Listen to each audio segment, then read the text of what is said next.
नमस्कार। सभी दर्शकों का बहुत बहुत स्वागत। ये मीन राशि की चर्चा होगी आज। इनका स्वभाव, प्रभाव, इनके लक्षण और शुरू से लेकर आखिर तक इनकी महादशाएं कौन कौन सी होती हैं और इनका भाग्य उदय कैसा होता है। इसके अलावा और भी कोई विशेष बात आपको बताने की कोशिश करेंगे, जैसे जैसे याद आएगा बताते हैं। मीन राशि पूरे जीवन की समीक्षा करने की कोशिश है। सभी महादशाओं का फल भी होगा। हम बहुत बड़ी बात नहीं कहते कि हम आपकी किस्मत बदल देंगे, आ जाओ बस दुनिया पलट जाएगी, चांद सितारे तोड़ देंगे तुम्हारे लिए। ऐसा कुछ नहीं है। आप छोटी छोटी दो चार बातें समझिए मीन राशि की। मीन राशि का स्वामी है बृहस्पति और मीन राशि में ये नक्षत्र आते हैं पूर्वा भाद्रपद चतुर्थ चरण, जिनका नाम दिनेश, दिवाकर, दी अक्षर लास्ट में दी, दीक्षा, दिया, ये नाम होंगे। उत्तरा भाद्रपद दू थ झ य और दे दो च ची, दे दो च और ची। चिदानंद, चितरंजन, चिंतामणि, ठीक है।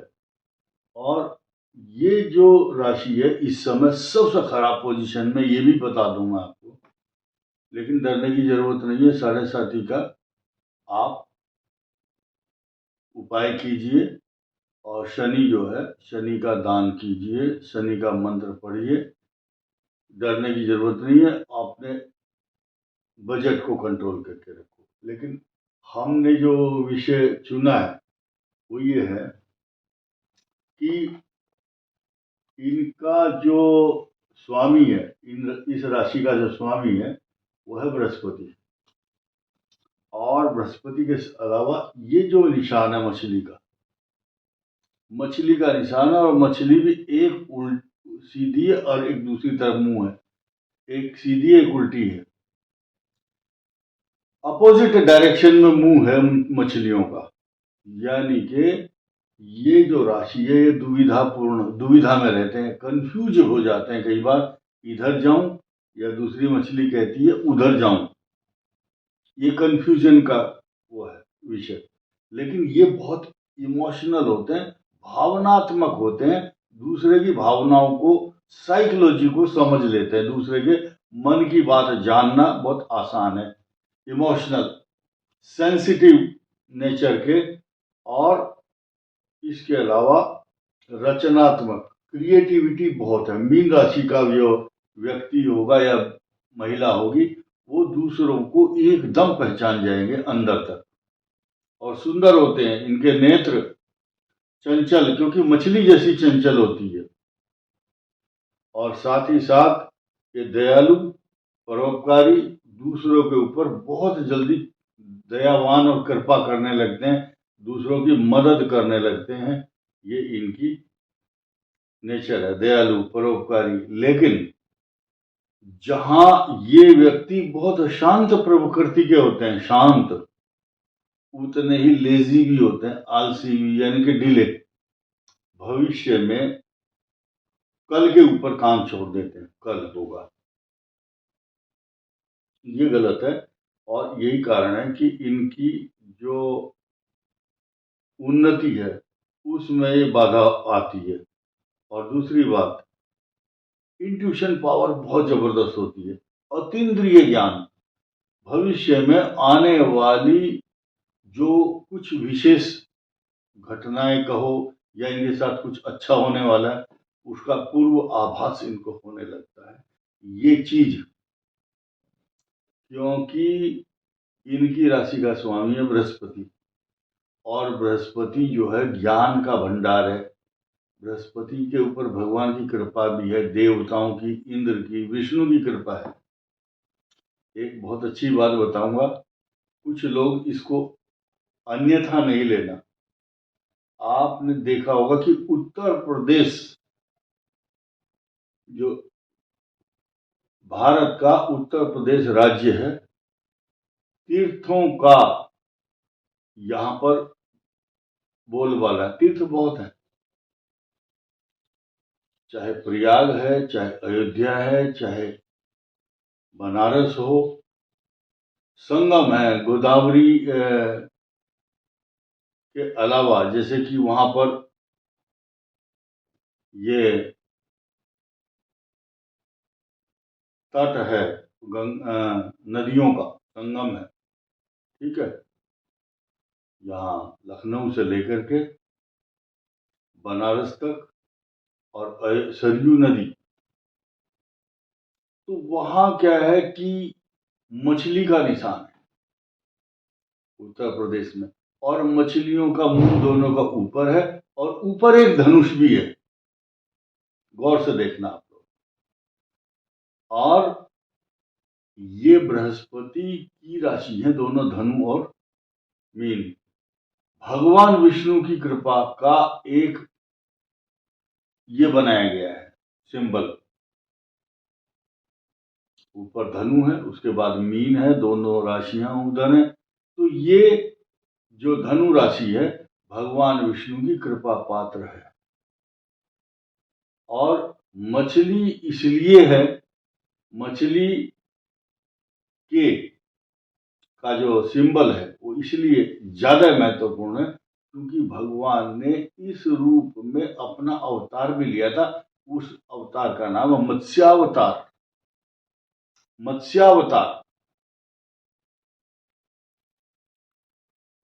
इसके अलावा आप देखेंगे धनुष भगवान के हाथ में रहता है। ये दोनों सिंबल जिन जिन के घरों में भगवान की कृपा होती है उनके ऊपर बृहस्पति की कृपा जरूर होगी, या एक धनु राशि वाला एक मीन राशि वाला उनके घर में जरूर होगा। अगर नहीं है तो उनके यहाँ जो अतिथि आएगा उसका कल्याण होगा। उस घर, जिस घर के मेंबर का, जिनके घर में ऐसे अतिथि आते हैं, बहुत शुभ लक्षण बता रहा हूं मैं, कोई नहीं बताएगा ये बात आपको। कैरियर की बात कर लेते हैं। कैरियर जो है ना, इनका कला में, संगीत में और लेखन, इसके अलावा अभिनय, एक्टिंग, फिल्में हों, बड़े बड़े काम करने हों, ये मीन राशि वाले कर लेते हैं। इसके अलावा अभिनय के साथ साथ ये नौकरी में ज्यादा सफलता प्राप्त करते हैं बिजनेस के बजाय। और मार्केटिंग का काम अगर ये करेंगे, मार्केटिंग, तो बहुत सफल होंगे। कन्विंस पावर बहुत तेज होती है इनकी, दूसरों को कन्विंस करना। और इसके अलावा आत्मसम्मान और आत्मविश्वास, दोनों में कभी कभी ऐसा लगेगा कमी है, तो दोनों ही चीज बढ़ानी है आपको। आत्मविश्वास, सेल्फ कॉन्फिडेंस और सेल्फ रेस्पेक्ट। याद रखो, तुम्हारे सिर पर मुकुट रख करके कोई माई का लाल तुम्हारी पूजा नहीं करेगा। अपने स्वाभिमान को, अपने आत्मविश्वास को, आत्मसम्मान को हमेशा ऊंचा रखना है, तभी दूसरे रेस्पेक्ट देंगे। अपने आप को ये भी मत समझो कि हम हवा में उड़ रहे हैं, अहंकार भी नहीं करना है। अपने आप को छोटा बना करके चलो, लेकिन जब लोगों को लगेगा आप तो छोटा बता रहे थे लेकिन हैं आप बहुत बड़े, तो आपकी रेस्पेक्ट कई हजार गुना बढ़ जाएगी। अहंकार से दूर रहो। कैसल्स इन द एयर, यानी कि ऐसे व्यक्ति हवाई महल बनाते हैं। मैं ये होटल खरीदूंगा, ये जमीन खरीदूंगा, मैं अभी पशु गाय लाऊंगा, कल्पनाओं में खोया रहना।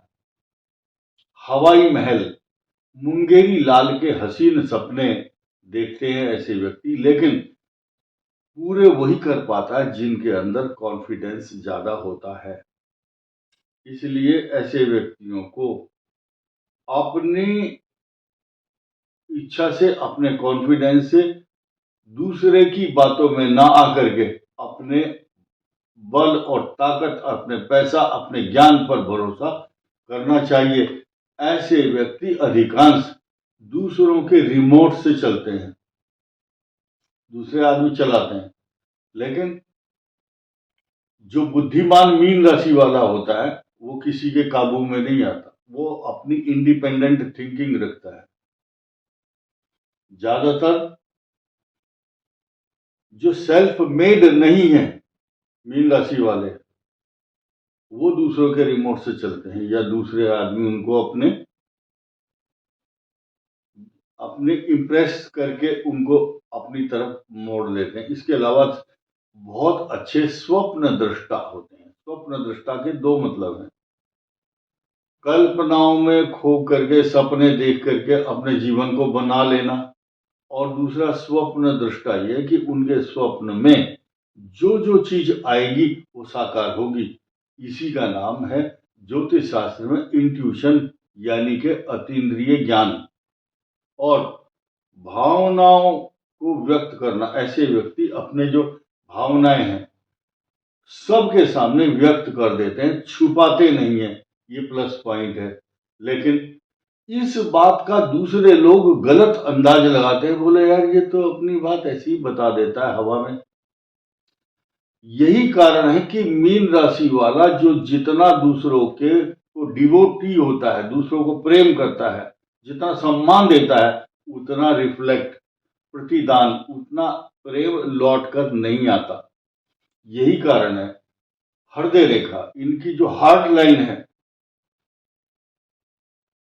वो उबड़ खाबड़ श्रृंखला श्रृंखला से परिपूर्ण होती है कई मीन राशि वालों की। आपने वो गीत सुना होगा, कुंदन लाल सहगल ने गीत गाया, जब दिल ही टूट गया हम जी के क्या करेंगे। यानी कि मीन राशि वालों का जो सैड सॉन्ग है ये बड़ा फेवरेट इसलिए हो जाता है क्योंकि जैसे जैसे जितना प्रेम उन्होंने दूसरों से किया उतना लौट कर वापस नहीं आया। बहुत लोगों के साथ ऐसा हुआ होगा, लेकिन जिसके साथ नहीं हुआ वो टेंशन मत लो, भविष्य में हो सकता है, या उस चक्कर में पड़ना ही नहीं। आगे बढ़ते हैं। आज्ञाकारी बहुत होते हैं मीन राशि वाले, और पलायनवादी। पलायनवादी का मतलब संसार की असली और सच्चाई और वास्तविकता से दूर भागना चाहते हैं। बहुत, इस सेंटेंस को दोबारा दोहराता हूं, वास्तविकता और सच्चाई से दूर भागना चाहते हैं, यानी कि जो वास्तविकता अपने घर में उसको जानते हुए भी स्वीकार नहीं कर सकते। वास्तविक दुनिया से दूर जाकर के अपनी एक नई दुनिया बसा लेने की इच्छा होती है कि मैं अपनी नई दुनिया में खो जाऊं, मेरा अलग से ही एक संसार हो। आज्ञाकारी होते हैं, विदेश यात्रा भी होती है, और रुद्राक्ष और पुखराज धारण करना इनके लिए हमेशा शुभ रहेगा, ये याद रखना। अब मैं इन राशियों की इन नक्षत्रों की महादशाओं पर आ जाता हूं। इनकी राशि का स्वामी है बृहस्पति। अब देखिए, बृहस्पति पूर्व भाद्रपद नक्षत्र की जब दशा शुरू होती है, ये मात्र 4 वर्ष ही मिलते हैं, 4 या 4 से कम उनके महादशा बृहस्पति की। और उत्तरा भाद्रपद नक्षत्र होने इसके कारण शनि की महादशा आती है। और रेवती नक्षत्र जो है, रेवती नक्षत्र के लिए बुध की महादशा होती है। ये मीन राशि का लास्ट या नक्षत्रों का लास्ट है। अब इनके जीवन में बृहस्पति, शनि, बुध, केतु, शुक्र, सूर्य, चंद्र, मंगल, राहु, बृहस्पति, और ये महादशाएं चलती हैं। बृहस्पति से लेकर के बृहस्पति, शनि, बुध, या ये यहां से लेकर के चलती रहती हैं दशाएं। अब मैं आता हूं, ये इस मीन राशि के बारे में महादशाओं की बात करेंगे, लेकिन आपका लग्न कोई भी हो, आपका कोई भी लग्न हो लेकिन राशि ये हो, तो महादशाएं यही होंगी, नोट कर लेना। लेकिन मीन राशि की जो दशा है ये पूर्व भाद्रपद बृहस्पति की महादशा अच्छी रहती है। सिर्फ ये तुला के अलावा वृषभ और मकर 2, 7 और 10 इन लग्न, अगर ये लग्न है आपके और राशि मीन है तो बहुत अच्छी दशा नहीं रहेगी। उसके बाद बृहस्पति के बाद शनि बहुत अच्छा होता है, 19 साल का, बड़ा मौज रहती है। उसके बाद शनि के बाद बुध 17 साल और केतु 7 साल कष्टकारक होता ही होता है, साफ बात। उसके बाद शुक्र की महादशा में तो आनंद आ जाता है इनका पूरा। लेकिन शुक्र की महादशा भी अगर धनु लग्न,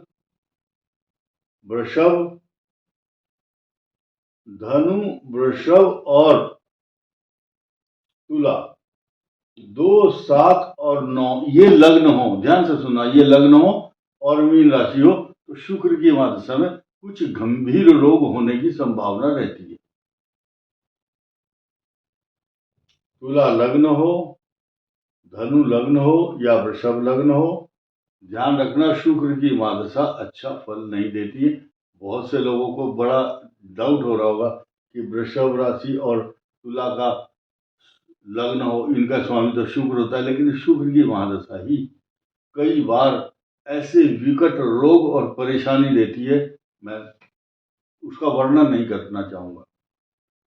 अब देखिए, बाकी सब के लिए बहुत अच्छा फल परिणाम मिलता है, कोई दिक्कत नहीं है। अभी मिथुन लग्न ही ले लो, मिथुन लग्न में द्वादश शुक्र है, तो खराब फल नहीं देगा। शुक्र के बाद सूर्य की महादशा शत्रुओं का विनाश करने वाली दशा रहती है, लेकिन सरकारी अधिकारियों के द्वारा इनके ऊपर कोई झगड़ा, मुकदमा, टेंशन, कोई फॉल्स एलिगेशन या मुकदमेबाजी की संभावना रहती है। चंद्रमा की महादशा इनके लिए वरदान, राज सुख, स्त्री सुख, दूध, दही, घी, शहद, बेलपत्र अगर ये चढ़ाते हैं भगवान शिव को तो इनको जीवन में सोना, चांदी, वस्त्र, आभूषण, हीरा, मोती, अच्छे अच्छे वस्त्र, सिल्क के वस्त्र, तो मतलब जीवन गोल्डन पीरियड बन जाता है। यानी कि शुक्र के बाद सूर्य, चंद्र, मंगल की महादशा में साम्राज्य खड़ा करता है, आदमी खूब धन कमाता है क्योंकि भाग्येश मंगल है। और उसके बाद 18 वर्ष राहु की महादशा भी शुभ परिणाम देती है। और उसके बाद आएगी बृहस्पति की महादशा 16 साल, बहुत शुभ। बस उसके बाद फिर उम्मीद नहीं करना चाहिए कि और जिंदगी मिलेगी आपको। फिर भी मैं बताऊं कि बृहस्पति के बाद शनि और बुध ये महादशाएं भी आती हैं। अगर शनि और बुध की महादशा आएगी तो पूर्व भाद्रपद नक्षत्र की आएगी, नोट कर लेना। इन लोगों को भगवान विष्णु की उपासना, विष्णु सहस्त्रनाम स्तोत्र का पाठ करना शुभ रहता है। इस वीडियो में इतना ही, धन्यवाद।